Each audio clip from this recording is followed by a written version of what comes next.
Welcome to our channel উত্তরণের পথে। আজ উত্তরণের পথেতে সবাইকে স্বাগত জানাচ্ছি নতুন একটি ভিডিও নিয়ে। আমরা রিসেন্টলি যে সমস্ত পরীক্ষাগুলো রয়েছে তাতে প্রত্যেকটা পরীক্ষায় দেখতে পেয়েছি যে পার্টনারশিপ থেকে একটা করে কোশ্চেন আসছেই। তো আজকে আমরা তোমাদের সাথে পার্টনারশিপের কোশ্চেন নিয়ে আলোচনা করব। যদি ভিডিওটা ভালো লেগে থাকে তাহলে বন্ধুদের সাথে একটু শেয়ার করে দিও এবং তোমরা যারা চ্যানেলে নতুন আছো তারা চ্যানেলটা সাবস্ক্রাইব করে নিও। প্রথম কোশ্চেন যেটা আমাদের রয়েছে, দিলীপ, রাম এবং অবতার যথাক্রমে 2700, 8100 এবং 7200 টাকা দিয়ে একটি দোকান খোলে। এক বছর পর তাদের প্রাপ্ত লাভ ভাগ করে দেওয়া হলো। যদি রাম 3600 টাকা পেয়ে থাকে তাহলে মোট লাভ কত ছিল? দেখো, আমরা পার্টনারশিপ চ্যাপ্টার করতে গিয়ে একটা বেসিক কনসেপ্ট রাখবো যে যদি কোনো ব্যক্তি একটা জায়গায় টাকা ইনভেস্টমেন্ট করেন তাহলে তিনি যে লাভটা পাবেন সেটা নির্ভর করবে তিনি কত সময়ের জন্য ইনভেস্ট করেছেন এবং কত টাকা ইনভেস্ট করেছেন। তো এখানে দিলীপ, রাম এবং অবতার তিনজনে মিলে ব্যবসায় ইনভেস্টমেন্ট করেছিল। দিলীপও দিয়েছিল 2700 টাকা, রাম দিয়েছিল 8100 টাকা এবং অবতার অবতার দিয়েছিল 7200 টাকা। এক বছর পরে তাদের মধ্যে লাভটা ভাগ হয়েছে।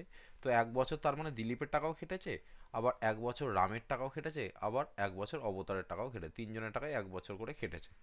তো এক বছর খাটার পর রাম পাচ্ছে তার মধ্যে দিয়ে 3600 টাকা। মোট লাভ কত? তো আমি এক কাজ করি, যেহেতু এক বছর দিয়ে গুণ, তো গুণ করা না করা দুটোই সেম।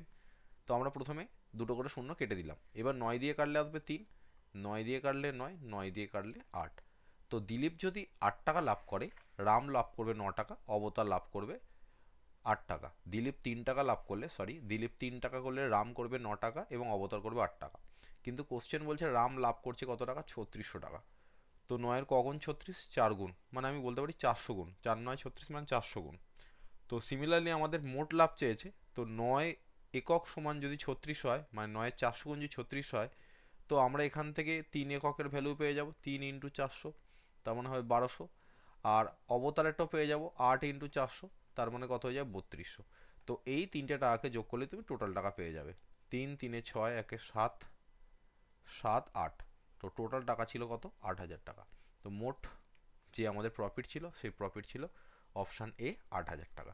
দেখো, এটা রেলে আসছে, কোশ্চেনটা ইম্পর্টেন্ট। কীভাবে করলাম বুঝতে পেরেছো? তুমি এখান থেকে এইভাবে করতে পারো, 8 আর 9 17, 20 এককের ভ্যালু বার করতে পারো। 9 ইউনিট সমান তুমি জানো 3600, বা 9 একক 3600, তুমি 20 এককের ভ্যালুও বার করতে পারো।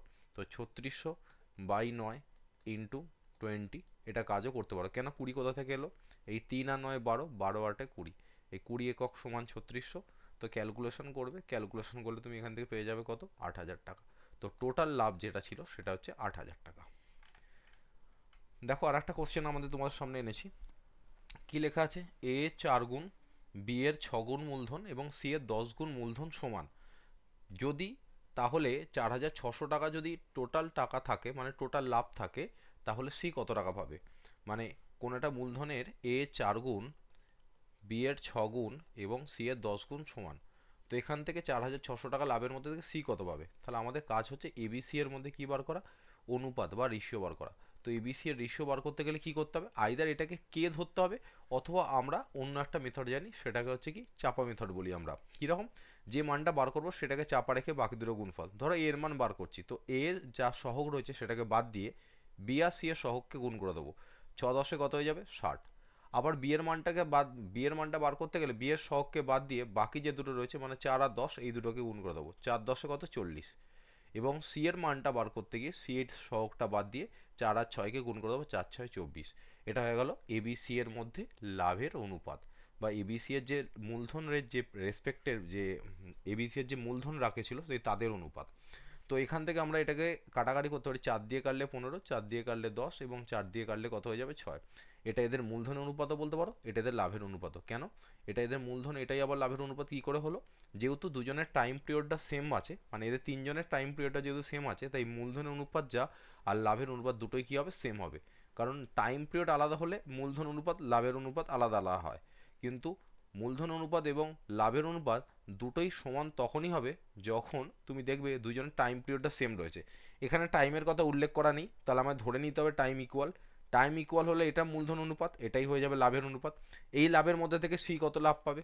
সি পাবে 4650 টাকার এর মোট ভাগের মধ্যে ক ভাগ, সি পাবে ছ ভাগ। মোট ভাগ কত, 21 আর 6 31, তো 25 আর 6 31, 31 ভাগের মধ্যে 6 ভাগ। কাটাকাটি করলে কত আসছে, 150। 15 6 21 আর 10 31, 31 ভাগের মধ্যে 6 ভাগ। তো 31 দিয়ে 465 কাটলে হচ্ছে 15 আসছে।